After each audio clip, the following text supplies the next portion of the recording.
सो गुरु साहब सच्चे पातशाह जी ने दया वरताई, जिन्नी को सूझ समझ से आपां नूं प्यारिओ आपां राय विभौर दा जीवन विचार रहे। ते कल दास ने बेनती की कि अज आपां ये जिहड़ा प्रसंग आ समाप्त हो जाना। वैसे तो सारी जिंदगी ही प्रेमियों दे गल्लां करी जाइए, वो मुकदियां नहीं, पर जिवें दी साडी मत बुद्ध है उहदे अनुसार प्यारिओ आपां इतिहास विचार रहे कि अखेर राय विभौर ने दर्शन मंगे नहीं कदे, प्रेम बड़ा सतगुरां नूं कीता अंदरों।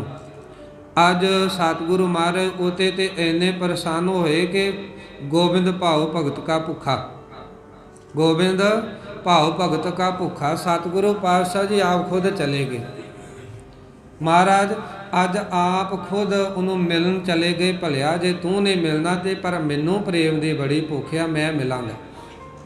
जे तू मैनू प्रेम करदा तो मैनू तेनू मिलन की बड़ी प्यास बड़ी भुख आ। ये करके गुरु कलगीधर पातशाह राय विभौर नूं खुद मिले, खुद उन्होंने दीदार दिते।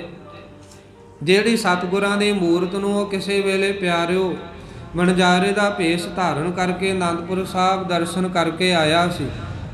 एक बार गुरु साहब जी का वो नूरानी चेहरा इन्हें हिरदे विच टिका लिया। बस उसे सतगुरु पातशाह जी के चेहरे नूं ध्यान विच रख के प्यारिओ गुरु गुरु करदा गुरबाणी नाल जुड़िया रहिंदा सी ते निर्मल कर्म करदा सी। सब नूं सब दा भला लोचदा सी। जिथे अपना भला बाणी दे नाल जुड़ के करदा उत्थे दूसरियां दा भी भला करदा, उन्हां दी भलाई करके।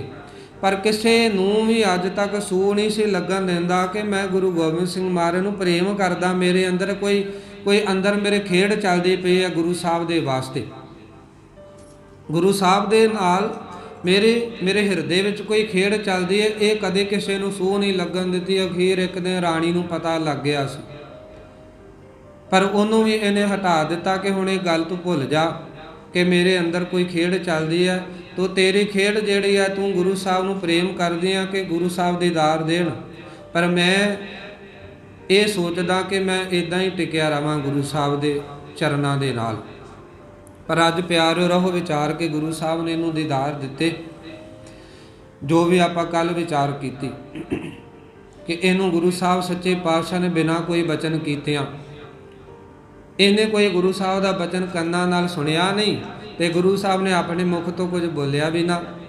अंदरों अंदरे ही प्यारिओ खेड़ वरत गई ते गुरु साहब ने इनू निहाल करता, नाम की दात इहदे हृदय विच टिका दित्ती। हुण अखीर इन्हें हथ जोड़े ते पातशाह जी नूं बिना कीती कि महाराज मेरे प्रियवर मेरी पत्नी जिहड़ी है पातशाह वो भी तुहाडे दर्शन लोचदी है ते पल पल अरदासां करदी रहिंदी, नित ही अरदासां करदी रहिंदी है कि किते तुहाडे दीदार हो जाण। पातशाह जे तुसीं इत्थों चले गए तो वांझी रह जाएगी दर्शनां तो।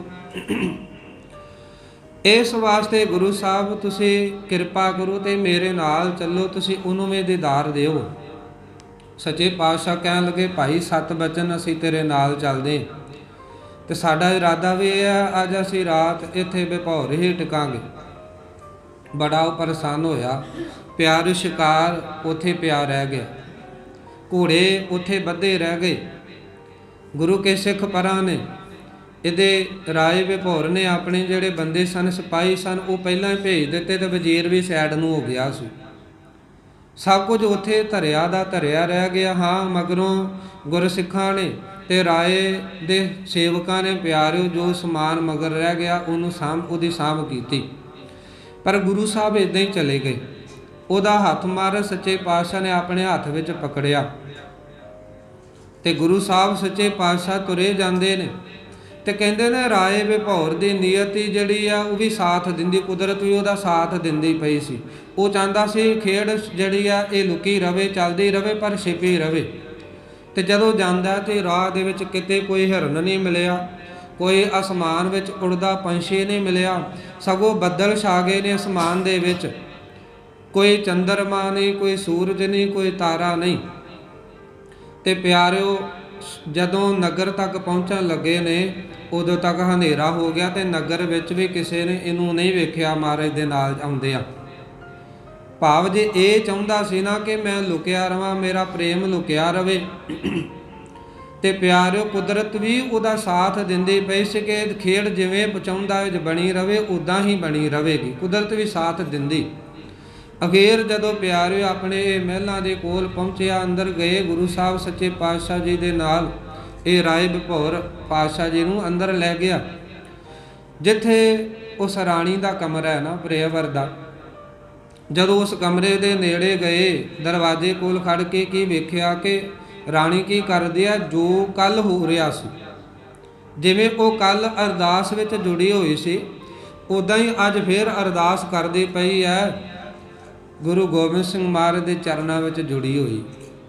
ਬੜੇ ਪਿਆਰ ਦੇ ਨਾਲ ਸੁਰਤ ਟਿਕਾ ਕੇ ਗੁਰੂ ਸਾਹਿਬ ਸੱਚੇ ਪਾਤਸ਼ਾਹ ਨੂੰ ਯਾਦ ਕਰਦੀ ਹੈ ਤੇ ਦੀਦਾਰ ਮੰਗਦੀ। ਜਦੋਂ ਪਿਆਰਿਓ ਗੁਰੂ ਕਲਗੀਧਰ ਪਾਤਸ਼ਾਹ ਜੀ ਨੇ ਤੱਕਿਆ ਤੇ ਮਹਾਰਾਜ ਬੜੇ ਖੁਸ਼ ਹੋਏ। ਵੈਸੇ ਸਤਿਗੁਰੂ ਅੰਤਰਜਾਮੀ ਸਭ ਜਾਣਦੇ, ਕਿੱਥੇ ਕਿਸੇ ਦੀ ਅਵਸਥਾ ਟਿਕੀ ਆ ਸਭ ਕੁਝ ਜਾਣਦੇ ਆ ਪਿਆਰਿਓ। ਪਰ ਜਿਵੇਂ ਹੀ ਗੁਰੂ ਸਾਹਿਬ ਨੇ ਵੇਖਿਆ ਰਾਏ ਭਪੌਰ ਤੇ ਚੁੱਪ ਰਹਿੰਦਾ ਸੀ, ਬਹੁਤਾ ਬੋਲਦਾ ਨਹੀਂ ਸੀ, ਇਸ ਕਰਕੇ ਉੱਥੇ ਦਰਵਾਜ਼ੇ ਕੋਲ ਹੀ ਖੜ ਗਿਆ। ਪਰ ਮਹਾਰਾਜ ਨੇ ਨਾ ਅਡੋਲ ਜੀ ਅਵਸਥਾ ਦੇ ਵਿੱਚ ਆਪਣੇ ਚਰਨਾਂ ਨੂੰ ਅੰਦਰ ਲੈ ਆਂਦਾ, ਦਰਵਾਜ਼ੇ ਦੇ ਅੰਦਰ ਆ ਗਏ ਤੇ ਉਹਦੇ ਸਾਹਮਣੇ ਸਨਮੁਖ ਹੋ ਕੇ ਗੁਰੂ ਕਲਗੀਧਰ ਪਾਤਸ਼ਾਹ ਖੜ ਗਏ। ਉਹਦੀ ਅਰਦਾਸ ਨੂੰ ਸੁਣਦੇ ਰਹੇ। ਉਹ ਸਾਈਂ ਦਾ ਨੂਰ ਆਪ ਪਰਮਾਤਮਾ ਸਤਿਗੁਰੂ ਸੱਚਾ ਪਾਤਸ਼ਾਹ ਜਦੋਂ ਵੇਂਦਾ, ਰੱਬੇ ਨੂਰਾਨੀ ਚਿਹਰਾ ਸਤਿਗੁਰੂ ਮਹਾਰਾਜ ਸੱਚੇ ਪਾਤਸ਼ਾਹ ਜੀ ਦਾ ਉਹਦੇ ਪਿਆਰਿਓ ਰਾਣੀ ਦੇ ਸਾਹਮਣੇ ਹੈ। ਗੁਰੂ ਸਾਹਿਬ ਸੱਚੇ ਪਾਤਸ਼ਾਹ ਜਦੋਂ ਉਹਦੇ ਵੱਲ ਵੇਖਦੇ ਤੇ ਆਪ ਹਿਰਦਾ ਗੁਰੂ ਸਾਹਿਬ ਦਾ ਪ੍ਰੇਮ ਦੇ ਨਾਲ ਭਰ ਗਿਆ ਇਹਦੇ ਪ੍ਰਤੀ। ਤੇ ਪਿਆਰਿਓ ਰਾਣੀ ਨੇ ਅਰਦਾਸ ਸਮਾਪਤ ਕੀਤੀ ਤੇ ਜਿਵੇਂ ਹੀ ਉਹਨੇ ਫਤਿਹ ਬੁਲਾ ਕੇ ਆਪਣੇ ਅੱਖਾਂ ਖੋਲੀਆਂ ਨਾ, ਜਿਹੜੀ ਧਿਆਨ ਮੂਰਤ ਜਿਹੜੀ ਹੈ ਆਪਣੇ ਹਿਰਦੇ ਵਿੱਚ ਟਿਕਾ ਕੇ ਅਰਦਾਸ ਕਰਦੀ ਪਈ ਸੀ, ਅੱਖਾਂ ਖੁੱਲੀਆਂ ਤੇ ਵੀ ਇਹਨੂੰ ਉਹੀ ਦੀਦਾਰ ਹੋਏ, ਉਹੀ ਦੀਦਾਰ ਇਹਨੂੰ ਅੱਖਾਂ ਖੁੱਲੀਆਂ ਤੇ ਵੀ ਹੋਏ। ਪਰ ਇਹਨੂੰ ਇੰਜ ਜਾਪਿਆ ਜਿਵੇਂ ਕੋਈ ਇਹ ਝਲਕਾਰਾ ਜਿਹਾ, ਉਦਾਂ ਹੀ ਜਾਪਿਆ ਜਿਵੇਂ ਅੰਦਰ ਮੂਰਤ ਧਿਆਨ ਮੂਰਤ ਜਿਹੜੀ ਸੁਰਤ ਵਿੱਚ ਟਿਕੀ ਸੀ ਨਾ, ਜਿਵੇਂ ਉਹੀ ਬਾਹਰ ਹੁੰਦੀ ਹੈ। ਇਹਨੂੰ ਲੱਗਾ ਸ਼ਾਇਦ ਮੈਨੂੰ ਭੁਲੇਖਾ ਪੈ ਰਿਹਾ, ਇਸ ਕਰਕੇ ਇਹਨੇ ਧਿਆਨ ਨਾ ਦਿੱਤਾ। ਅੱਖਾਂ ਥੋੜੀਆਂ ਮਲੀਆਂ, ਦੁਬਾਰਾ ਫਿਰ ਖੋਲ ਕੇ ਵੇਖਿਆ, ਨਹੀਂ ਦਸ਼ਮੇਸ਼ ਜੀ ਸਾਹਮਣੇ ਆ। ਪਿਆਰਿਓ ਫਿਰ ਆਪਣੇ ਹੱਥਾਂ ਦੀਆਂ ਤਲੀਆਂ ਨੂੰ ਵਹਿੰਦੀ ਹੈ, ਕਦੀ ਕੁਝ ਕਰਦੀ ਕਦੀ ਕੁਝ ਕਰਦੀ ਹੈ। ਵੇਖਦੇ ਆ ਕਿ ਸੱਚ ਹੈ ਕਿ ਸਿਰਫ ਇਹ ਮੇਰੇ ਮਨ ਦੀ ਜਿਹੜੀ ਪਹਿਲੀ ਇਕਾਗਰਤਾ ਸੀ ਉਹਦੇ ਕਾਰਨ ਗੁਰੂ ਸਾਹਿਬ ਦਿਖਾਈ ਦੇ ਰਹੇ। ਇੱਦਾਂ ਬੜਾ ਕੁਝ ਕੀਤਾ। ਅਖੀਰ ਗੁਰੂ ਸਾਹਿਬ ਨੇ ਬਚਨ ਕੀਤਾ। ਮਹਾਰਾਜ ਕਹਿਣ ਲੱਗੇ, ਧੀਏ ਬੇਟੀ ਅਸੀਂ ਆ ਗਏ ਆ, ਇਹ ਕੋਈ ਛਲਾਵਾ ਨਹੀਂ, ਇਹ ਕੋਈ ਤੇਰਾ ਭੁਲੇਖਾ ਨਹੀਂ, ਅਸੀਂ ਸੱਚਮੁੱਚ ਅੱਜ ਤੇਰੇ ਸਾਹਮਣੇ ਖੜੇ ਆ। ਇੱਕਦਮ ਹਾਏ ਪ੍ਰੇਮ ਦੇ ਨਾਲ ਹਾਏ ਕਹਿ ਕੇ ਸਤਿਗੁਰੂ ਜੀ ਤੁਸੀਂ ਆ ਗਏ। ਮਹਾਰਾਜ ਸੱਚੇ ਪਾਤਸ਼ਾਹ ਜੀ ਕਹਿਣ ਲੱਗੇ, ਹਾਂ ਅਸੀਂ ਆ ਗਏ, ਵੇਖ ਤੇਰਾ ਪਤੀ ਬਾਹਰ ਦਹਲੀਜ਼ ਤੇ ਖੜਾ ਹੋਇਆ। ਇੱਕਦਮ ਪਿਆਰਿਓ ਗਾਂ ਵਧੀ ਤੇ ਦੌੜ ਕੇ ਧਾ ਕੇ ਗੁਰੂ ਸਾਹਿਬ ਦੇ ਚਰਨਾਂ ਤੇ ਡਿੱਗ ਪਈ। ਮਹਾਰਾਜ ਸੱਚੇ ਪਾਤਸ਼ਾਹ ਜੀ ਦੇ ਚਰਨਾਂ ਤੇ ਸਿਰ ਰੱਖ ਕੇ ਮੱਥਾ ਟੇਕ ਕੇ ਖੜੀ ਹੋ ਗਈ ਸਾਹਮਣੇ ਸਿੱਧੀ। ਸੱਚੇ ਪਾਤਸ਼ਾਹ ਜੀ ਨੂੰ ਕਹਿਣ ਲੱਗੀ, ਮਹਾਰਾਜ ਸੱਚੇ ਪਾਤਸ਼ਾਹ ਤੁਸੀਂ ਸੱਚਮੁੱਚ ਆ ਗਏ, ਮੈਨੂੰ ਯਕੀਨ ਸੀ ਤੁਸੀਂ ਆਓਗੇ, ਪਰ ਮਹਾਰਾਜ ਹੁਣ ਮੇਰੀ ਇੱਕ ਬੇਨਤੀ ਹੈ, ਮੇਰੇ ਇਸ ਪਿਆਰੇ ਬੇਜ਼ੁਬਾਨ ਪਤੀ ਨੂੰ ਵੀ ਮਹਾਰਾਜ ਆਪਣਾ ਪ੍ਰੇਮ ਦੇਵੋ, ਇਹਨੂੰ ਇੱਕ ਵਾਰੀ ਘੁੱਟ ਕੇ ਗਲ ਦੇ ਨਾਲ ਲਾਓ। ਪਾਤਸ਼ਾਹ ਤੁਸੀਂ ਇਹਨਾਂ ਨੂੰ ਮਿਲੇ ਹੋ? ਮਹਾਰਾਜ ਕਹਿਣ ਲੱਗੇ ਅਸੀਂ ਇਹਨਾਂ ਨੂੰ ਮਿਲੇ ਵੀ ਆ ਤੇ ਇਹਦੇ ਹਿਰਦੇ ਦੇ ਵਿੱਚ ਨਾਮ ਦਾ ਪ੍ਰਕਾਸ਼ ਵੀ ਹੋ ਗਿਆ, ਭਾਵ ਇਹਦੇ ਉੱਪਰ ਪਾਰ ਬ੍ਰਹਮ ਦੀ ਕਿਰਪਾ ਵੀ ਵਰਤ ਗਈ ਹੈ। ਕਹਿਣ ਲੱਗੇ ਨਹੀਂ ਮਹਾਰਾਜ, ਮੈਂ ਚਾਹੁੰਦੀ ਹਾਂ ਤੁਸੀਂ ਮੇਰੀਆਂ ਅੱਖਾਂ ਦੇ ਸਾਹਮਣੇ ਇਸ ਮੇਰੇ ਪਿਆਰੇ ਪਤੀ ਨੂੰ ਗਲਵੱਕੜੀ ਵਿੱਚ ਲਓ ਤੇ ਮੇਰਾ ਹਿਰਦਾ ਵੀ ਸ਼ਾਂਤ ਹੋ ਜਾਵੇ, ਮੇਰਾ ਹਿਰਦਾ ਵੀ ਠਰ ਜਾਵੇ। ਸੱਚੇ ਪਾਤਸ਼ਾਹ ਇੱਕ ਵਾਰ ਮੇਰੇ ਬੇਨਤੀ ਪ੍ਰਵਾਨ ਕਰਕੇ ਮੇਰੇ ਪਤੀ ਨੂੰ ਗਲਵੱਕੜੀ ਵਿੱਚ ਲੈ ਲਓ। ਇਹਨੂੰ ਅਜੇ ਯਕੀਨ ਨਹੀਂ ਸੀ ਆ ਰਿਹਾ ਕਿ ਜਿਹੜਾ ਦਰਸ਼ਨ ਮੰਗਦਾ ਨਹੀਂ ਪਿਆ, ਮਹਾਰਾਜ ਦੇ ਦਰਸ਼ਨ ਉਹਨੂੰ ਕਿਵੇਂ ਹੋਣਗੇ। ਜਿਹੜਾ ਪ੍ਰੇਮ ਮੰਗਦਾ ਨਹੀਂ ਪਿਆ, ਆਪਣੇ ਅੰਦਰ ਜੋਤ ਜਗਾਈ ਬੈਠਾ ਪ੍ਰੇਮ ਦੀ, ਪਰ ਗੁਰੂ ਸਾਹਿਬ ਸੱਚੇ ਪਾਤਸ਼ਾਹ ਜੀ ਦੇ ਸਾਹਮਣੇ ਨਹੀਂ ਆਉਣਾ ਚਾਹੁੰਦਾ, ਉਹਨੂੰ ਕਿਵੇਂ ਦੀਦਾਰ ਹੋਣੇ। ਇਸ ਕਰਕੇ ਬੇਨਤੀਆਂ ਕਰਦੀ ਹੈ, ਸੱਚੇ ਪਾਤਸ਼ਾਹ ਮੇਰੇ ਸਾਹਮਣੇ ਇੱਕ ਵਾਰ ਇਹਨੂੰ ਗਲਵੱਕੜੀ ਵਿੱਚ ਲਾਓ।